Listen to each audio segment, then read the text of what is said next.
우리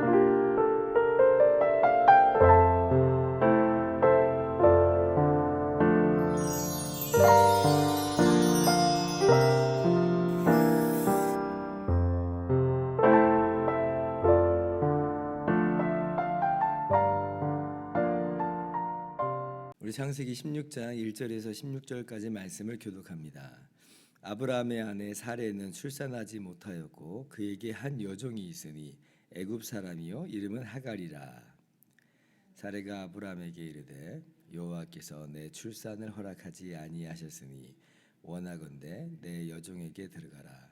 내가 혹 그로 말미암아 자녀를 얻을까 하노라 하매 아브라함이 사레의 말을 들으니라.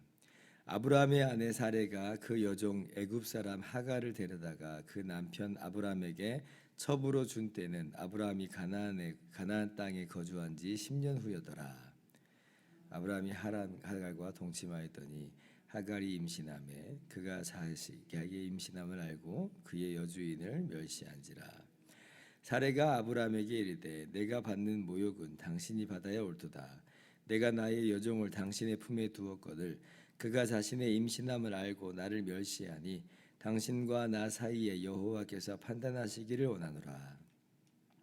아브라함이 사라에게 이르되 당신의 여종은 당신의 수중에 있으니 당신의 눈에 좋을 대로 그에게 행하라 하매 사레가 하갈을 학대하였더니 하갈이 사레 앞에서 도망하였더라. 여호와의 사자가 광야의 샘물 곁 곧 술길 샘 곁에서 그를 만나 이르되 사레의 여종 하갈아 내가 어디서 왔으며 어디로 가느냐. 그가 이르되 나는 내 여주인 사레를 피하여 도망하나이다. 여호와의 사자가 그에게 이르되 내 여주인에게로 돌아가서 그 수하에 복종하라. 여호와의 사자가 또 그에게 이르되 내가 내 씨를 크게 번성하여 그 수가 많아 셀 수 없게 하리라. 여호와의 사자가 또 그에게 이르되 내가 임신하였은즉 아들을 낳으리니 그 이름을 이스마엘이라 하라. 이는 여호와께서 내 고통을 들으셨음이니라. 그가 사람 중에 들나귀 같이 되리니 그의 손이 모든 사람을 치겠고 모든 사람의 손이 그를 칠지며 그가 모든 형제와 대항하여 살리라 하니라. 하갈이 자기에게 이르신 여호와의 이름을 나를 살피시는 하나님이라 하였으니 이는 내가 어떻게 여기서 나를 살피시는 하나님을 배웠는고 함이라. 이러므로 그 샘을 브헬라헤로이라 불렀으며 그것은 가데스와 베레 사이에 있더라.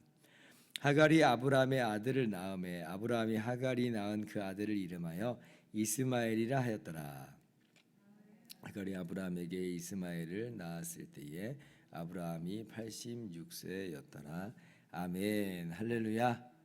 하나님의 크신 은혜와 평강이 오늘도 변함없이 여러분 가운데 가득 넘치기를 주님의 이름으로 축원합니다. 어저께 우리가 창세기 15장 말씀을 통해서 하나님께서 아브라함에게 내 몸에서 날 자가 너의 상속자가 되리라 이렇게 말씀을 하여 주셨습니다.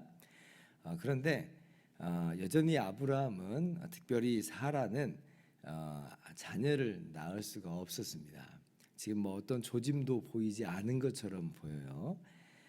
그러니까 이제 아브라함도 아브라함이고 사라도 좀 답답한 거죠. 어떻게 말씀은 하셨는데 지금 이루어지는 것 같지는 않고 어떻게 하면 좋을까라고 지금 고민하는 차일 거예요. 이 시간적 간격이 얼마나 떨어져 있는지는 우리가 알 수가 없지만 아무튼 그렇습니다. 그러던 어느 날 그래서 사레가 아브라함에게 한 가지 제안을 하죠.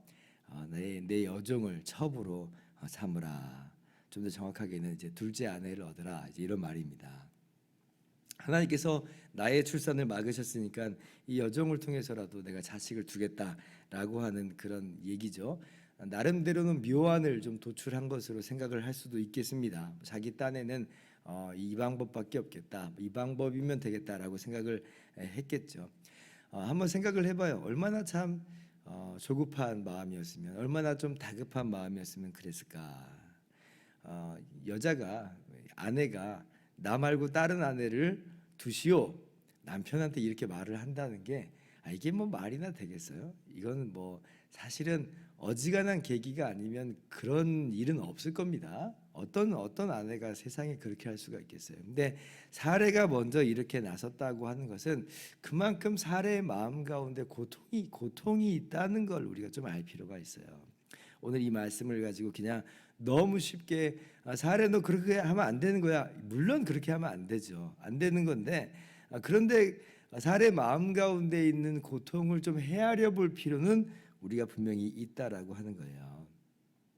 물론 이 사례의 이 행위가 일부 다처제가 옳으냐? 아니, 옳지 않습니다. 분명히 이 자체도 옳지는 않아요. 왜냐하면 성경에서는 분명히 이 창세기 2장 24절을 보면 둘이 한 몸이 될지라 이렇게 말씀하셨거든요. 성경적인 결혼 원리는 분명하게 일부일처예요. 남자와 여자 둘이 한 몸을 이루는 겁니다. 그런데 이제 에녹의 이 가인의 5대 손이 라멕 이후로 일부일처제가 깨져버렸잖아요. 그 뒤로는 이제 사람들이 다 성경적인 어떤 결혼의 가치관에서 다 깨어져 버린 것 같고 다 멀어져 버린 것 같아요. 고대 근동의 일반적인 문화라고 하는 게 일부 다체적인 그런 문화를 이제 분명히 가지고 있거든요. 그러니까 아브라함 시대에 이게 이제 일반적인 타락한 문화가 된 겁니다. 믿음의 사람들도 예외 없이 그냥 그 문화 속에서 살아가는 거예요. 그래서 이 아브라함에게 우리가 뭐 일부 일처를 깼습니다라고 지금 오늘날 우리가 제대로 알고 있는 성경적인 가치관으로 정죄는 할 수는 없어요. 그냥 이게 그 당시의 문화가 돼버렸으니까. 그러나 그럼에도 불구하고 성경적인 그런 결혼의 원리는 아니라고 하는 거예요. 어쨌든지 간에 이 사례가 이렇게 나름대로 생각을 하고 아브라함에게 이야기를 했고, 아브라함은 이제 이 사례의 이야기를 듣고 사례의 여종인 하갈을 아내로 삼습니다. 이때 나이가 아브라함이 85살이에요. 75세에 이제 가나안 땅으로 왔으니까 10년 후의 이야기인 거죠. 하나님의 약속이 10년이 지나도록 지금 응답되지 않는 것으로 보이는 상황이라 하는 거예요. 그래서 이제 하갈을 아내로 삼고, 그리고 이제 하갈을 통해서 이스마엘을 낳게 됐다는 것이 오늘의 이야기입니다. 그런데 이제 이게 하나님의 방법이 아니라고 하는 것은 오늘 말씀을 통해서 우리가 확인하게 되죠. 왜냐하면 이 문제 때문에 집안이 온통 난리가 났어요. 난리가 났어요. 하갈이 임신을 했어요. 그래서 자녀를 낳아서 문제가 해결되는 것처럼 보이지만 도리어 임신한 하갈이 어떤 모습을 취해요? 사라를 멸시하는 거예요. 멸시해요. 한마디로 말하면 당신은 이제 지는 해요. 나는 떠오르는 태양이다. 아마 이렇게 이제 마음을 품는 거죠. 깔보는 거예요. 내 자식이 아브라함의 후손라는 겁니다. 내 자식을 통해서 아브라함의 모든 걸 상속받을 거라는 거예요. 다 이제 이스마엘 거가 될 거라는 거예요. 내 자식의 것이 될 거라는 거예요. 내 것이 되겠죠, 그러면. 그러니까 사라를 깔보게 되는 거예요. 원래 이게 사라가 원하는 그런 방향은 아니었죠. 자식을 낳아서 사라의 무릎에 두고 그렇게 해서 사라가 자기의 자식처럼 낳으려고 한 건데 하갈은 그런 마음이 아닌 겁니다. 하갈은 이제 자신의 세상이 된 것처럼 이렇게 생각을 한 거죠. 그러니까 이미 거기서 꼬였어요. 그러니까 사라가 이제 또 견디질 못해서 아브라함에게 따져드는 겁니다. 그러니까 아브라함이 사라에게 전권을 줘요. 당신 마음대로 하시오. 그러니까 어때요? 또 이제 사라는 또 사라 나름대로의 방법을 쓰자. 어떤 방법을 쓰냐면 학대를 합니다. 이것도 아니죠.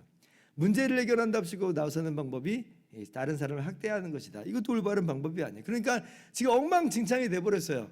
사라는 묘안을 가지고 지금 나왔다라고 생각을 했지만 모든 것은 다 꼬여버리고 모든 인간관계는 다 파괴되고 앞날은 어떻게 될지 정말 누구도 한치도 예측할 수 없는 그러한 이 안개 속으로 지금 미궁 속으로 끌려가는 것만 같아 보입니다.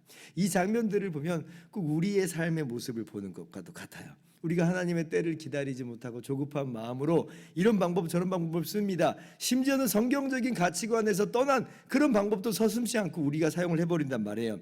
그러다 보니까 어때요? 문제가 해결되는 것처럼 보였지만 어느 날 보니까 문제가 해결되기는커녕 더 엉망이 되고 더 정말 꼬이게 되고 엉망진창이 되는 그런 우리들의 상황을 봐요. 오늘 이 사라의 가정 가운데 있는 그런 일이라 하는 것입니다. 그러니까 사라가 원래부터 그러면 안 됐어. 예, 맞아요. 원래부터 그러면 안 되는 건 맞지만 그러나 이제 사라의 고뇌를 우리가 좀 이해할 필요가 있다고 그랬잖아요. 하나님께서도 오늘 말씀 보면 사라를 정죄하시질 않아요. 너무 신기한 거예요. 사라가 분명히 잘못했고 문제의 시작은 사라였는데 사라를 정죄하고 판단하시는 일을 하나님이 하시진 않습니다. 그런 식으로 하나님께서 해결하시지 않아요. 그러면 오늘 어떻게 하나님께서 해결하시는가 볼 때에 사라의 학대를 피해가지고 이제 하갈이 도망을 가잖아요. 그 하갈을 하나님께서 만나주세요. 그러면서 내 주인의 수하에 복종하라. 오히려 사라의 편을 들어주시는 것만도 같은 그런 모습으로 하나님께서 오히려 해결을 해주십니다. 사라의 이 고뇌, 사라의 이 고통 하나님이 아셔요. 하나님이 살피시고 하나님이 아시고 하나님이 들으셨다는 겁니다. 기가 막힌 은혜죠. 사실 사라는 정죄받아 마땅한 상황인데 우리가 볼 때는, 그런데 하나님은 오히려 이 사라의 아픔과 눈물과 고통을 아시고 그를 살피시더라라고 하는 거예요. 이게 참 놀라운 은혜죠. 그러면 하나님은 사라만 들어주시고 하갈은 그러면 학대 받도록 내버려 두시는 거냐? 정말 그렇게 비인간적이냐? 아니요, 또 그렇지는 않아요. 그러면서 하갈에게도 똑같이 뭐라고 약속하여 말씀하시냐면 11절에 뭐라고 말씀하세요? 네가 임신하였은즉 아들을 낳으리니 그 이름을 이스마엘이라 하라. 이는 여호와께서 너의 고통을 들으셨습니다. 사라의 고통도 들으셨는데 누구의 고통도 들으세요? 하갈의 고통도 들으세요. 하나님께서 이렇게 해결을 해주시는 거예요. 내가 너희들의 고통을 다 안다, 듣는다. 이스마엘이라고 하는 이름의 뜻이 하나님이 들으심이라고 하는 뜻입니다. 하나님께서 이스마엘을 번성케 하실 것이라고 약속도 주세요. 그러니까 하갈이 이제 이때 만나 하나님을 일컬어서 나를 살피시는 하나님이다. 하나님은 살피시는 하나님이다. 이렇게 고백해요. 오늘의 주제는 이거예요. 하나님은 살피시는 하나님이에요. 살피시는 하나님이 사라를 살펴주셨죠. 살피시는 하나님이 하갈을 살펴주셨어요. 이렇게 해서 모든 정리를 하나님께서 다 하시는 것을 보게 됩니다. 얽히고 설킨 모든 매듭을 하나님께서 다 풀어주세요. 얼마나 감사한지, 얼마나 위로가 되는지. 그래서 우리의 문제 앞에서 우리는 우왕좌왕하고 조급한데, 그러나 오늘 말씀을 통해서 우리가 마음 가운데 위로와 확신을 얻었으면 좋겠어요. 하나님은 살피시는 하나님이다. 인간적인 방법 쓰지 말고, 비성경적인 방법 쓰지 말고, 조급한 마음이라 할지라도 오히려 하나님은 살피시는 하나님이시니 기도하면서 나아가고, 그리고 올바른 방법을 사용하도록 우리가 애를 써야겠습니다. 그리고 이미 문제들이 묶여버렸을 때는 이거 어떻게 또 풀어야 됩니까?